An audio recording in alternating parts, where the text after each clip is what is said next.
O Zolpidem, o Zolpidem é uma droga bem legal.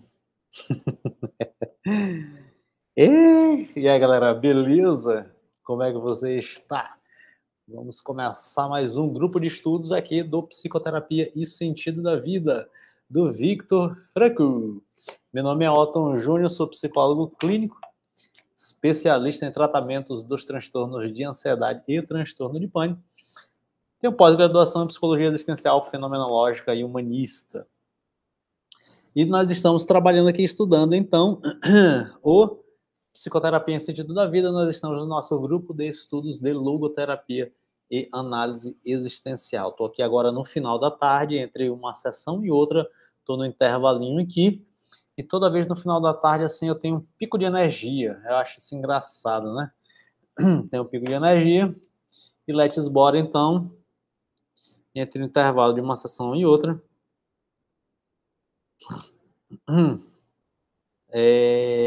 Vamos estudar aqui. Eu tenho um cabelinho que está solto bem aqui, que não ficou preso no gel cola. Ele está caindo por aqui, joga para o lado, macho, fica aí quieto, acabou. Beleza.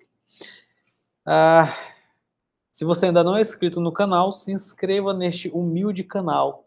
Se você conhece algum psicólogo, algum curioso que gostaria de aprender mais sobre logoterapia, já envia esse vídeo para esta pessoa para poder acompanhar aqui nossos estudos de logoterapia. Nós hoje vamos trabalhar o tópico que vai falar sobre subjetivismo e relativismo. Lembrando que a cada encontro, cada vídeo desse daqui, nós trabalhamos um tópico do livro Psicoterapia e Sentido da Vida. Eu já perdi as contas de quantos encontros, mas nós temos aqui no título do vídeo, né, o número do encontro de hoje.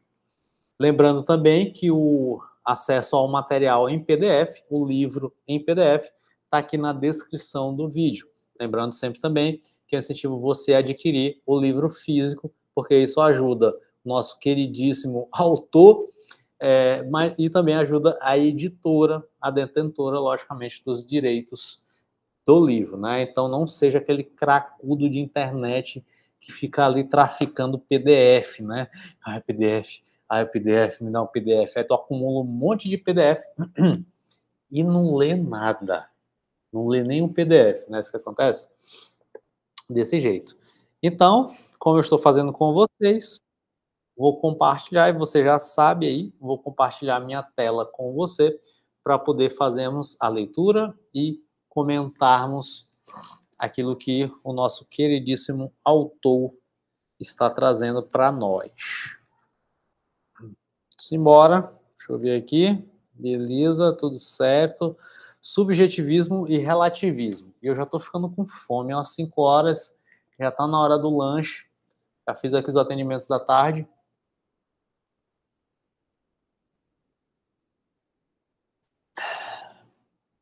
Vou fazer só mais um atendimento hoje. Então vamos lá. Vou já lanchar aqui, já já.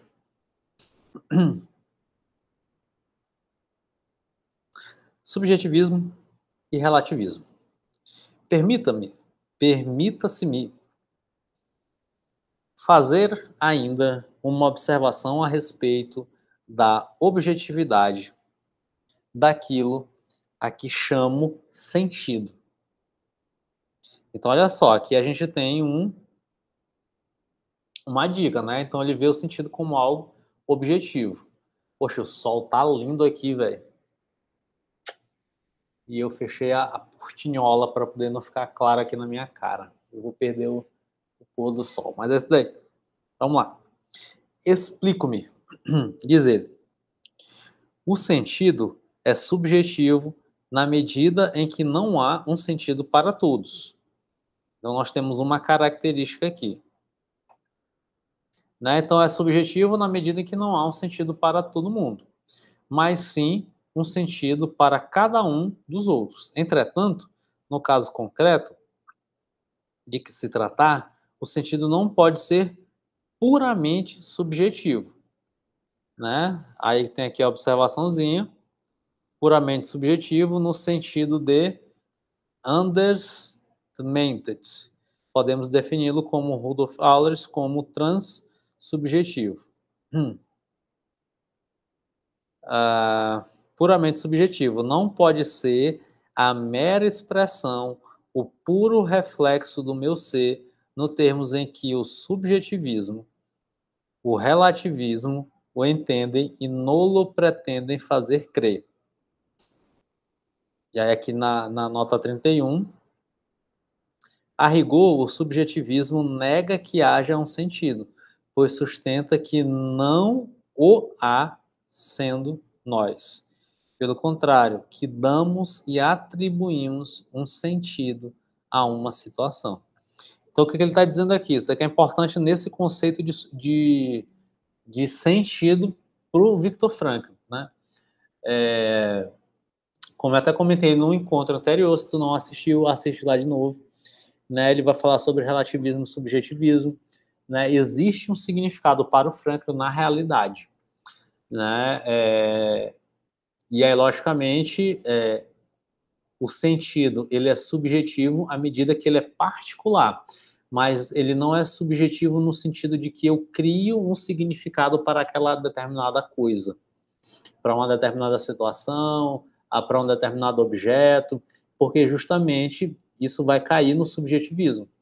E conceitualmente, né, se a gente fosse encarar dessa maneira, né, o relativismo e o subjetivismo, de fato, carecem até de um sentido, de um significado.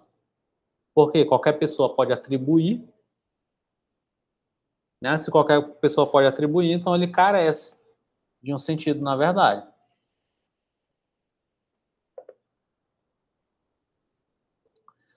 Então vamos lá. Assim, quando dizemos que o sentido é não só subjetivo, mas também relativo, apenas queremos salientar que está numa determinada relação com a pessoa e com a situação em que precisamente essa pessoa se realiza e se insere. Sob este prisma, é claro que o sentido de uma situação é realmente relativo. É-o, assim, em relação a uma situação tomada no caso concreto como irrepetível e único. Então, vamos lá de novo. Isso daqui é importante a gente entender para poder evitar alguns deslizes teóricos. Então, está dizendo assim, ó. Assim, quando dizemos que o sentido é não só subjetivo, então, o sentido é subjetivo, mas não só subjetivo, mas também relativo, apenas queremos salientar que o sentido está numa determinada relação com a pessoa. Então, relativo aqui é no sentido de o sentido ele está numa relação com a pessoa e com a situação em que precisamente essa pessoa se realiza e se insere. Sob este prisma, é claro que o sentido de uma situação é realmente relativo. É ou assim em relação a uma situação tomada. No caso concreto, como irrepetível e único. Entendido até aí?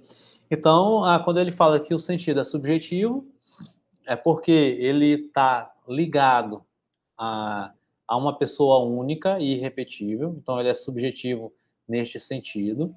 Não é que a pessoa está criando um significado dentro da cabeça dela e tudo mais. E quando ele diz que o sentido é relativo, é porque o sentido está relacionado, está em relação a uma pessoa. A pessoa, continua ele, tem que atingir e captar o sentido. tem que aprendê-lo, percebê-lo e efetivá-lo, isto é, realizá-lo. Olha só, a pessoa tem que... Não vou conseguir grifar porque você já sabe o esquema aqui de escaneamento foi meio torto.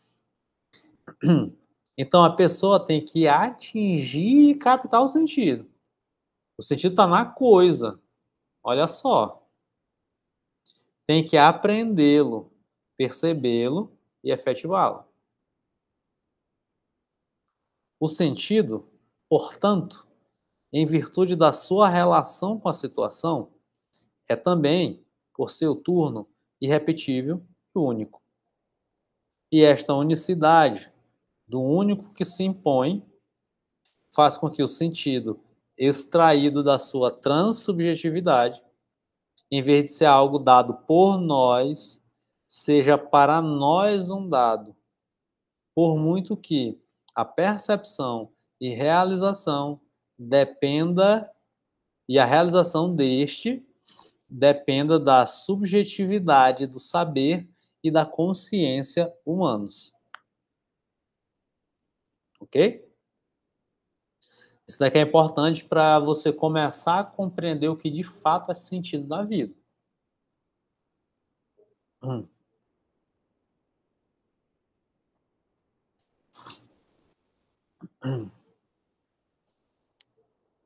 Vamos lá de novo. A pessoa tem que fazer o quê?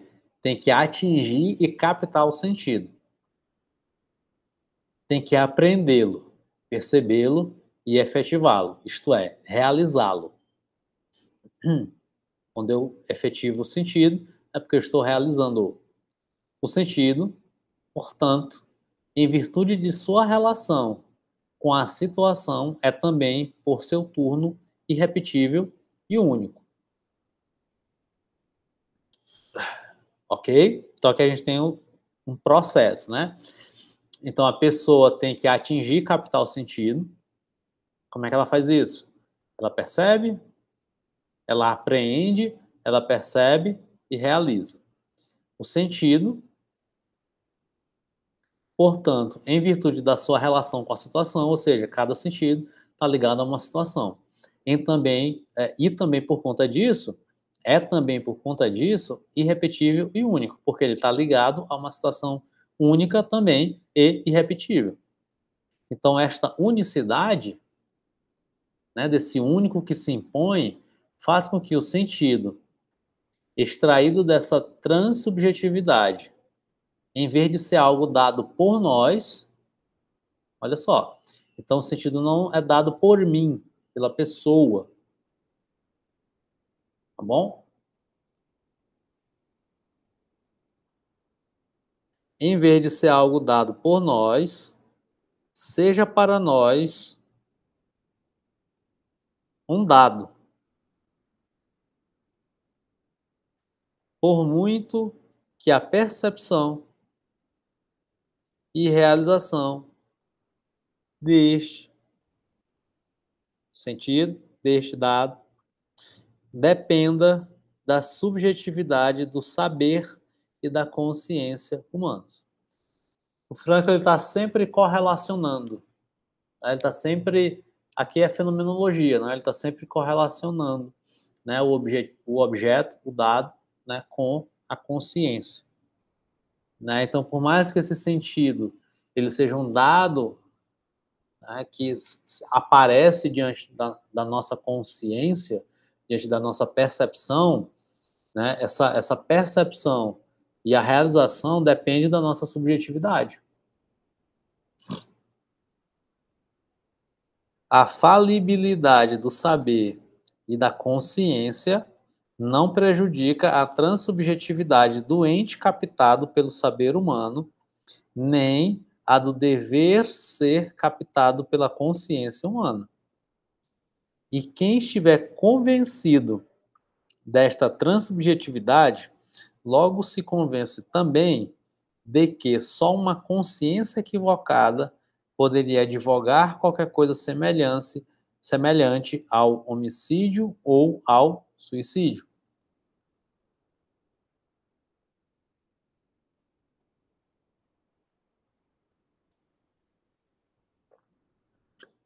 Esta convicção legitima, por isso que o médico, esta convicção legitima, por isso que o médico, em casos excepcionais, se responsabilize por uma imposição da sua concepção do mundo e da sua concepção valorativa, sem esquecer, mesmo então, a falibilidade tanto da sua consciência como da do paciente. Tá? A consciência faz parte dos fenômenos especificamente humanos. Poderíamos defini-la, consciência, como a capacidade intuitiva para seguir o rastro do sentido irrepetível e único que se esconde em cada situação. Então aqui a gente tem mais um conceito. Isso, eu já ia falar essa frase aqui, que é uma frase clássica, né? Numa palavra, a consciência é um órgão sentido. Né? Então, o Frankl, ele chama de consciência isso, a capacidade que, né, a consciência é um órgão de captação do sentido. Mas não basta dizer, tô achando a minha luz meio azul, né? Mas não basta dizer que é um fenômeno humano. Diremos ainda que é extremamente humano, pois, na verdade, participando da condição humana, está sujeito ao seu cunho característico. A sua finitude. Perdão. É claro que a consciência pode levar o homem a enganar-se. Mas ainda, até o último momento, até o último suspiro, não sabe o homem se realmente terá realizado o sentido da sua vida ou se apenas terá iludido. Ignorabimos. Desde Peter Rust, porém, incerteza e risco implicam-se mutuamente, e por mais que a consciência o deixe sem saber se afinal encontrou, atingiu e captou o sentido da sua vida, tal incerteza não dispensa o homem do risco de obedecer à sua consciência, começando por escutar, antes de tudo, sua voz.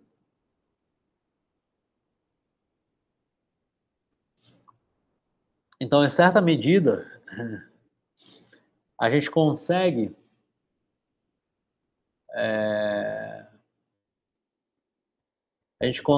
alcançar certezas, né, de que a gente foi apontando ali para o sentido da vida, né, em certa medida. Principalmente a partir de investigações retroativas,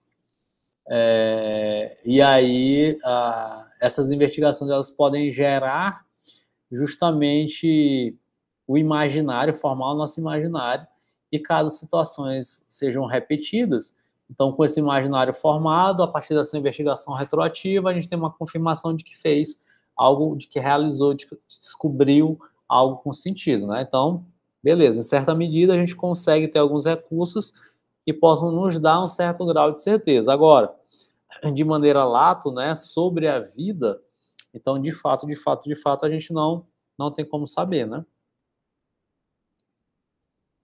E nem só este risco faz parte da incerteza, faz parte dela também a humildade. O fato de nem sequer no leito de morte virmos a saber se o órgão no sentido, a nossa consciência não esteve afinal submetida a um sentido ilusório, significa já de si que a consciência de outrem bem pode ter razão. Humildade, portanto, significa tolerância, mas tolerância não quer dizer indiferença, pois o respeitar a fé de quem de outro modo crê, nem de longe requer que nos identifiquemos com a fé alheia. Ninguém nega que, em certas circunstâncias, o homem não pode entender o sentido, tendo antes que interpretá-lo. Mas isso não significa nem de longe que tal interpretação se efetue arbitrariamente. Com efeito, possuindo o homem liberdade para adotar qualquer interpretação, não terá ele de arcar com a responsabilidade pela interpretação exata? Né? Então, o que ele está dizendo aqui? Ó, em certas situações, o homem, de repente, pode não conseguir alcançar o sentido. Aí, o que ele vai tentar fazer? Ele vai interpretar. Mas só que essa interpretação, ela não necessariamente é de maneira arbitrária, não. O homem, ele vai fazer o quê? Né? Ele vai tentar fazer o quê? Ele vai tentar ter uma responsabilidade pela interpretação exata. Então, ele vai tentar ao máximo fazer ali movimentos, né, para poder conseguir captar de maneira correta, de maneira exata, aquele sentido ali diante de uma situação. Porque, de certo, só há uma resposta para cada pergunta, isto é, a resposta exata.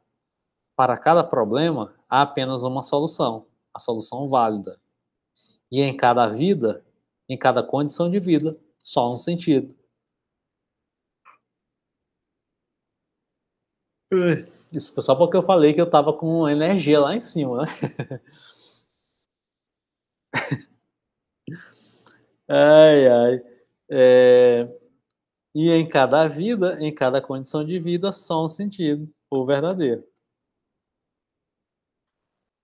Há um quadro de Rorschach, dá-se um sentido, e o sujeito a quem se aplica o teste de Rorschach projetivo desmascara-se, precisamente em relação da subjetividade do ato mediante o qual lhe atribui um sentido. Contudo, na vida não se trata de uma atribuição de sentido, senão de um achado de sentido. O que se faz não é dar um sentido, mas encontrá-lo. Encontrar, dizemos, e não inventar. Já que o sentido da vida não pode ser inventado, antes tem que ser descoberto. O seguinte episódio talvez nos possa esclarecer até que ponto, malgrado toda subjetividade que porventura afete uma interpretação, nunca falta, ao sentido para o qual ela entende, um mínimo de transsubjetividade.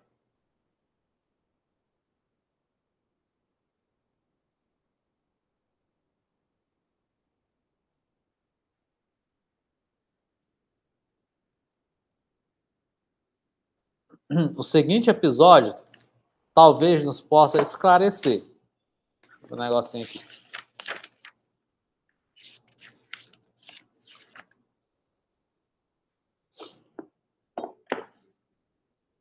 O seguinte episódio talvez nos possa esclarecer até que ponto, malgrado, né, toda subjetividade que porventura afete uma interpretação, nunca falta ao sentido para o qual ela entende, um mínimo de transsubjetividade.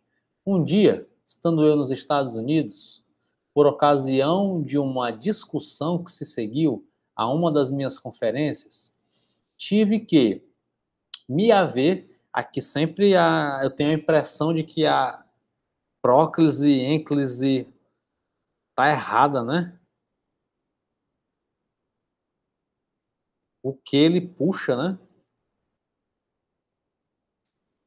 Enfim, tive que me haver com uma pergunta que me fora, ó, agora botaram certo, que me fora apresentada por escrito e estava vazada nestes termos.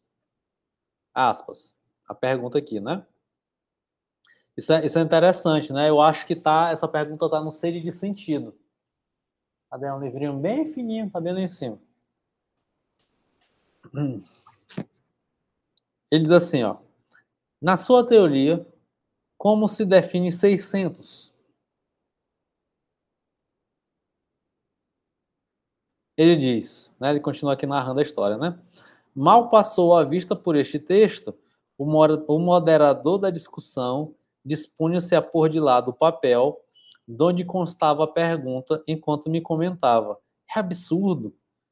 Como se define 600 na sua teoria? Nisto peguei o papel, dei-lhe uma vista de olhos e disse categoricamente que o moderador, um teólogo profissional, note-se de passagem, tinha se enganado, com efeito, no original inglês, a palavra God,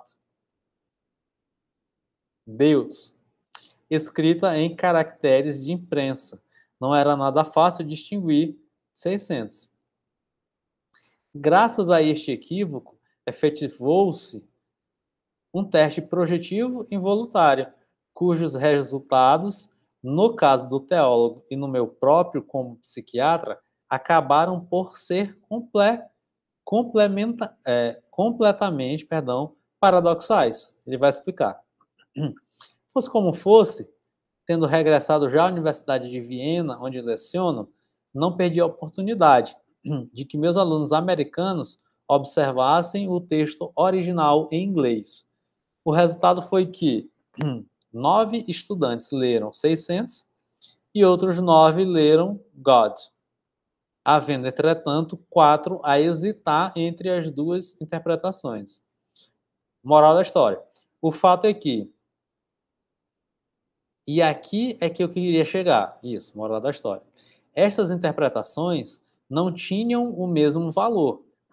Pelo contrário, só uma delas se pedia e exigia, e era esta: o autor da pergunta pensara única e exclusivamente em Deus, e tinha entendido a pergunta aquele que, ao lê-la e precisamente sem nada se pôr a decifrar, a tivesse interpretado no sentido aludido pela palavra Deus. E por mais que esteja obrigado a seguir a sua consciência, dela dependendo quanto ao sentido de uma situação concreta, e por muito que duvide, mesmo que seja até o último suspiro, sobre se a sua consciência se engana ou não na situação concreta, o homem tem que arcar com o risco dessa possibilidade e conformar-se com a sua humanidade, com a sua finitude. É o que diz, aliás, Gordon Allport. We can, bora traduzir?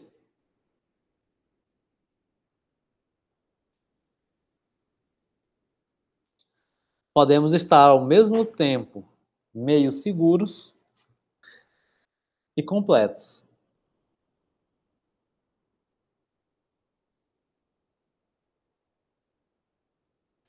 Ih, rapaz, tem que voltar aqui, né? É meio seguros e meio completos, tá bom? Half sure, wholly heated.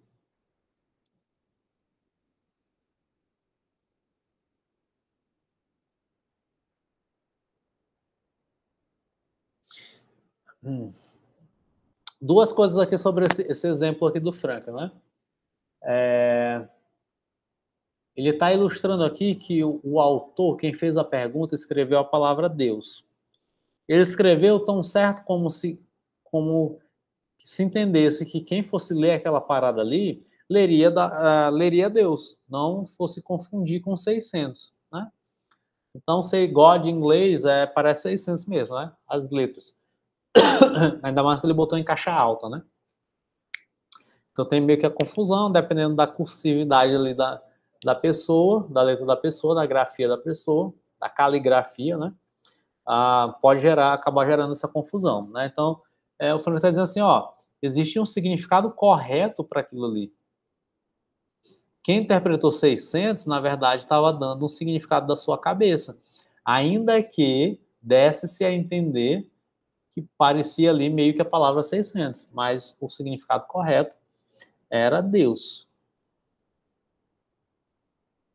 Assim como o ser livre do homem e, afinal, o próprio homem não tem nada de onipotente, assim também O seu ser responsável está configurado de tal forma que, não sendo um homem onisciente, tem que decidir tão somente como souber e a consciência lhe permitir. Sempre que se acha o sentido único de uma situação, ou se afirma a sua concordância ou discordância com um valor universal, o papel da consciência parece desembocar numa captação de configurações. Gestalterfassen. E isto em virtude do que nós chamamos vontade de sentido. E James Cambridge e Maholick definem como a capacidade especificamente humana para descobrir a configuração do sentido, não apenas no real, mas também no possível. Em certa ocasião, Wertheimer sustentou o seguinte: a situação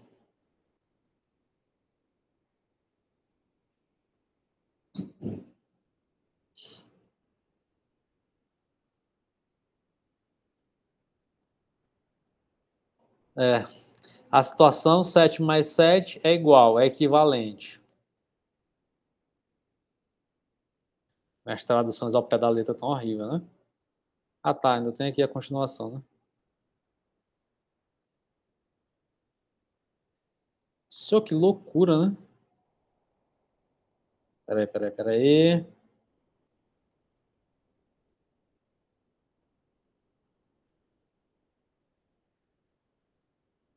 Qual é essas traduções aqui, né?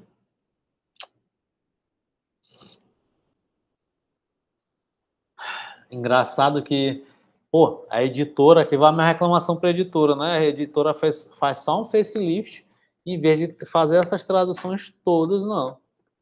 É o mesmo texto, muda a fonte e vende. Poxa. Beleza. A situação 7 mais 7 é equivalente. É um sistema com uma lacuna, um lugar vago. É possível preencher a lacuna de diversas maneiras. A única conclusão, 14, que corresponde à situação, cabe na lacuna. É o que é estruturalmente exigido nesse sistema, neste lugar, com sua função no todo. Isso faz justiça à situação. Outras conclusões, como Riften, HL,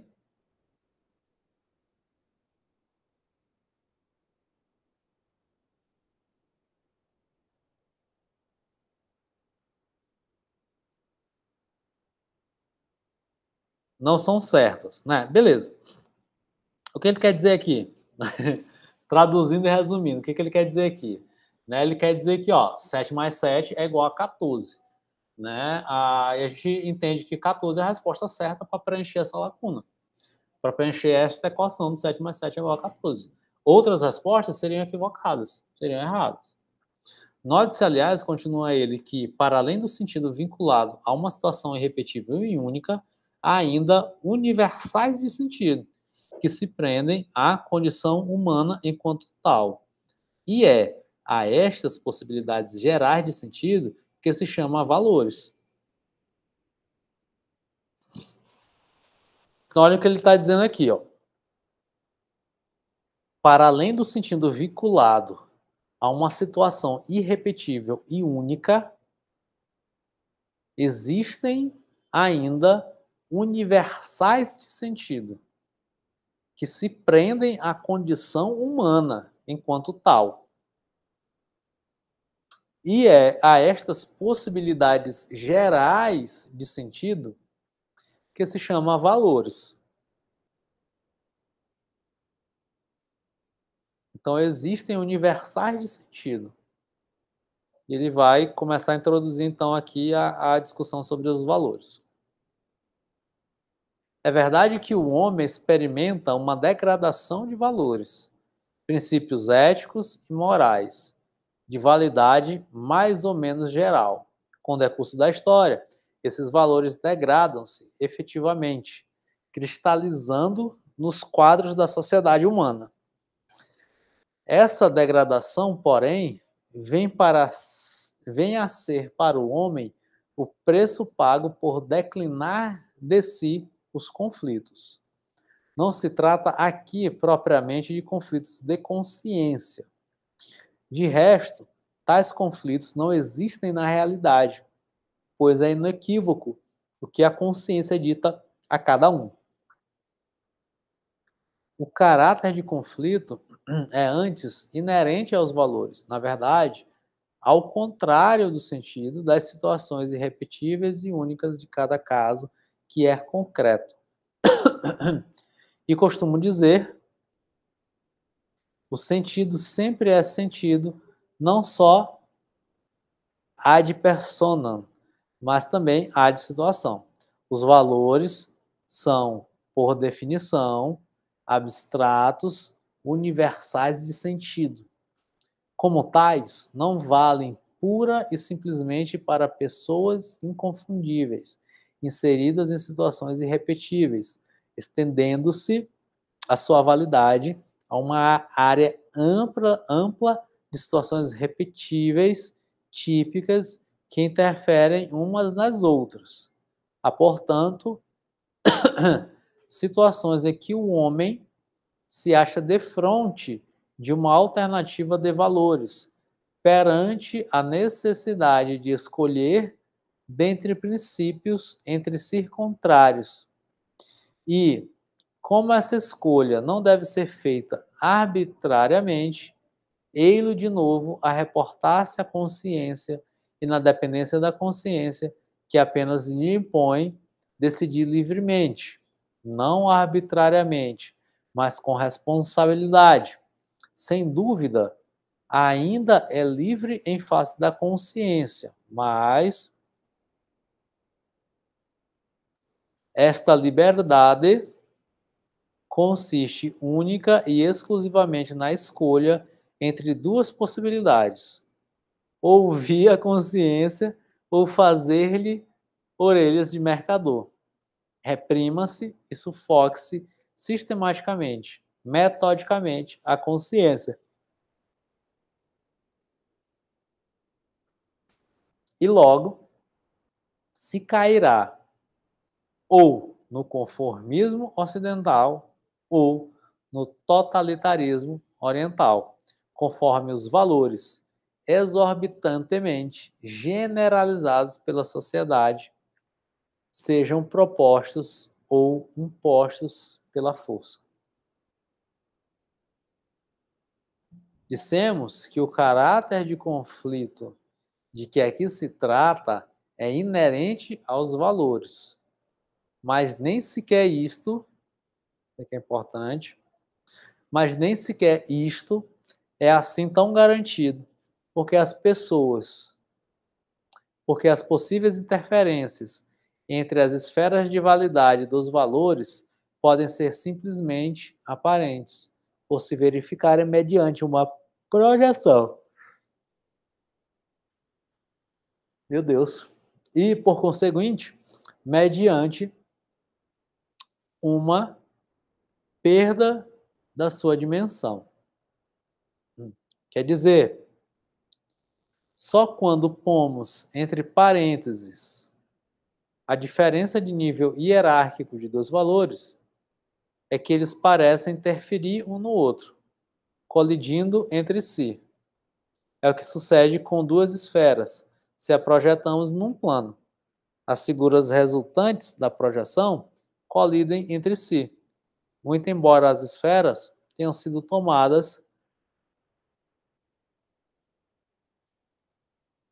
por separadas no espaço.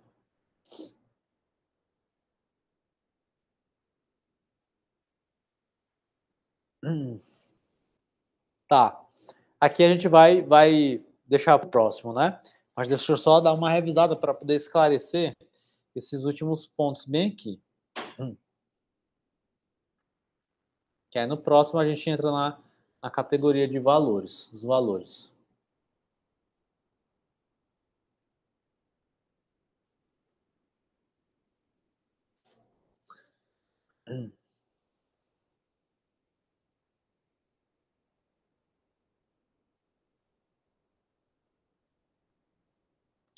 Então, o que ele está dizendo? Ó?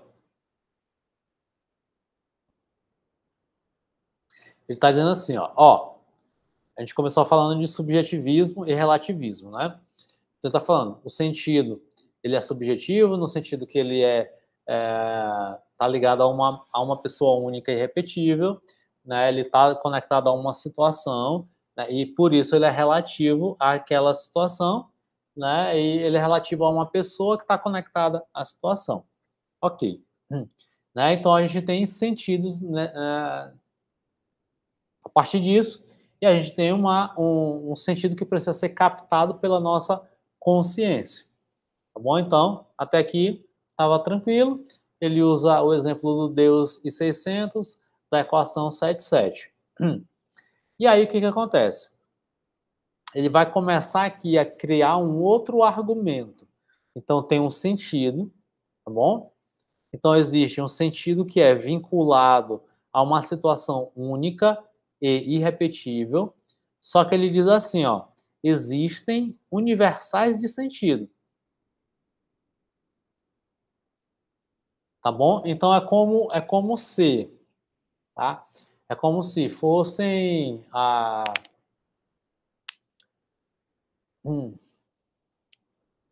como se um certo sentido ele valesse para mim, para ti, para outra pessoa. Então ele não é único e irrepetível para mim. Ele também vale para você, para um terceiro, para um quarto, para um quinto e para o sexto. Por exemplo, é um sentido não roubar. Vou colocar aqui numa ação moral, tá? É um sentido não roubar, é uma realização de sentido não roubar. Esse não roubar é uma realização de sentido para mim, é uma realização de sentido para você, é uma realização de sentido para uma terceira pessoa. E aí esses universais de sentido, eles não estão conectados somente a mim, mas estão conectados a uma condição humana. Tá bom? Então não está conectado só a mim, está conectado a uma condição humana. Aí ele continua. A estas possibilidades gerais de sentido que ele vai chamar de valores.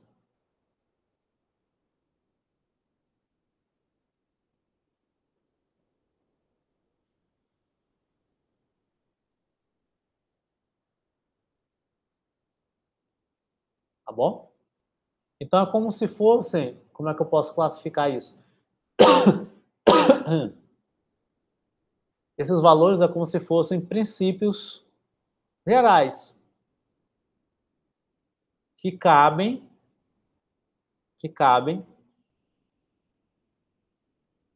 em uma determinada sociedade. E aí, quem for de um segmento mais clássico, isso aqui vai ser um debate do Frank também, né? Quem for de uma perspectiva mais clássica vai entender que há uma lei natural, por exemplo. Né? Então, há uma ordem natural no universo. Quem for de uma perspectiva mais cientificista, mais, entre aspas, moderna, não vai acreditar tanto moderna barra socioconstrutivista. Não no sentido teórico, mas no sentido de que esses valores eles vão sendo construídos pela sociedade e tal. Não existe uma lei natural que ordena o universo, não. Não tem uma essência, não. A gente foi desenvolvendo as respostas éticas de sentido a partir das discussões, a partir das necessidades. E isso é relativo, portanto, a cada sociedade, né? Então vai ter que meio essa querela aí de discussão, né? Não sei se a gente vai se aprofundar nesse tipo de debate, mas vai ter essa querela, né? Então aí o que acontece? O homem ele vai dizer que em verdade, né, esses valores, né, atualmente então está existindo aí uma degradação desses valores, princípios éticos e morais, de validade mais ou menos geral. Então a gente tem perdido isso. Ou seja, o que antes era claro, né, nesse sentido de valores, hoje isso foi sendo perdido, né? Então não está tão claro assim.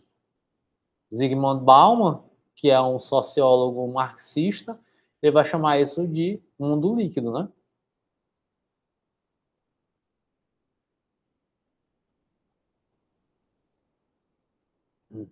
Aí ele está dizendo o quê?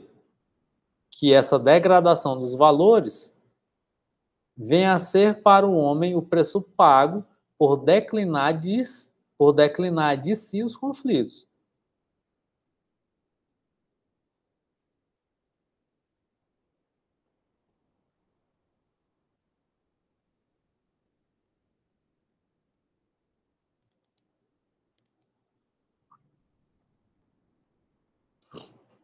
O caráter de conflito é antes inerente aos valores.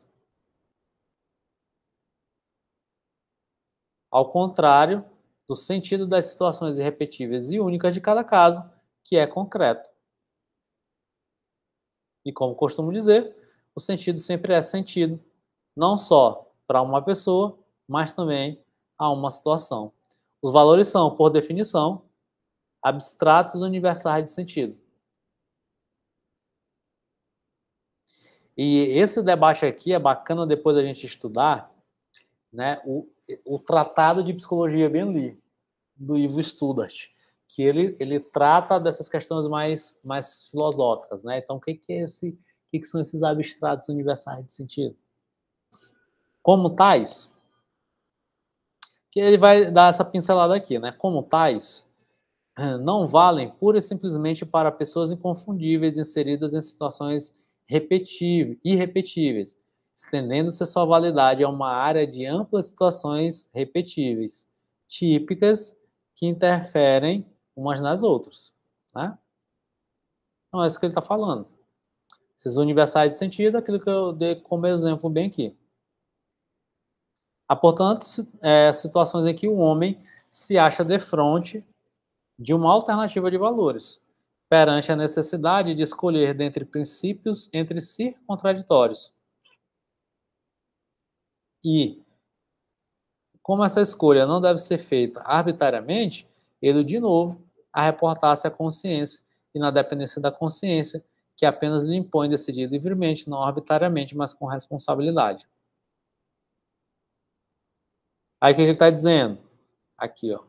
Existem situações em que o homem ele se acha defronte de uma alternativa de valores. Então, eu tenho um valor A e eu tenho um valor B. Esses valores, aparentemente, eles estão se chocando. Então, aparentemente, esses são princípios contrários. E aí, essa escolha ela não deve ser feita de maneira arbitrária, né? Então, se eu percebo que existem dois, entre aspas, valores se chocando, então eu não devo confundir de maneira arbitrária, ou eu não devo escolher de maneira arbitrária. Eu devo fazer o quê?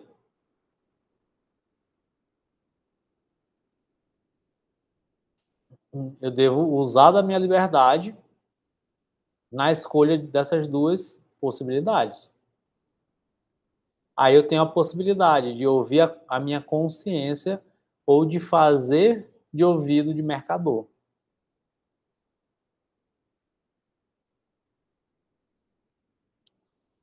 É interessante porque aqui ele traz uma discussão aqui na perspectiva da escolha dos sentidos e dos significados, né?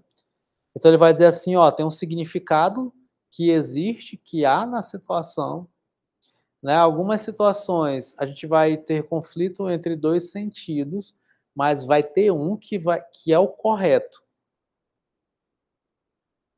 Vai ter um que é o correto. Só que, à medida em que eu me deparo com esse tipo de conflito, eu posso escolher de maneira responsável, livre e responsável, eu posso ouvir a minha consciência ou eu posso fingir demência. Só que se eu fingir demência, então aí a gente cai no conformismo ou no totalitarismo.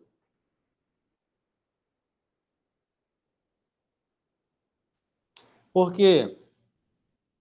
Porque o conformismo e o totalitarismo, vamos dizer assim, eles têm uma tendência, entre aspas, assim, com muita ressalva, a estar nesses universais de sentido.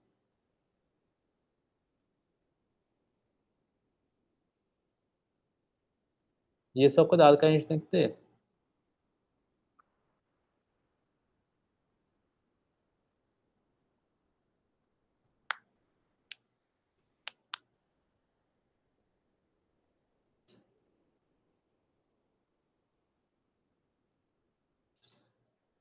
E aqui é muito importante também para essa teoria dos valores dele, que ele vai dizer assim, ó: dissemos que o caráter de conflito de que aqui se trata é inerente aos valores. Mas nem sequer isto é assim tão garantido, porque as possíveis interferências entre as esferas de validade dos valores podem ser simplesmente aparentes, por se verificarem mediante uma projeção e, por conseguinte, mediante uma perda de sua dimensão. Ele está dizendo o que aqui? Que muitas vezes essa contradição entre os valores é só aparente, é porque a gente está projetando a partir de um nível mais baixo. Eu vou explicar isso mais para frente, tenha paciência, tá? Não vou explicar agora. Né? Mas ele vai dizer, ó, se você está percebendo que existe um conflito aqui de dois valores, na verdade, será se você não está projetando, né, a partir de um nível, a partir de uma dimensão inferior? Lembra lá do encontro da ontologia dimensional? A mesma parada. Então, muitas vezes a gente acha que, poxa, cara, tá num conflito bem aqui, velho, duas coisas que eu quero escolher, mas na verdade eu estou dimensionando, estou proporcionando, estou tentando encontrar um significado a partir de uma dimensão inferior.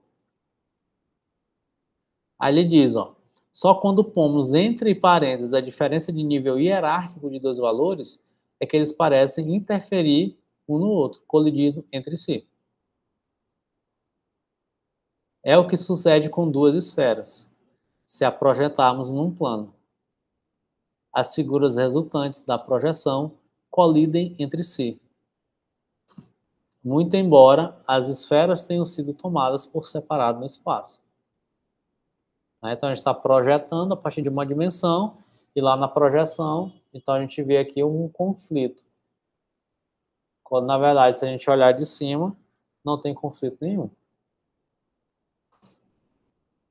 E aqui é uma introdução, então, às categorias de valores. Até o nosso próximo encontro. Beijo, me liga.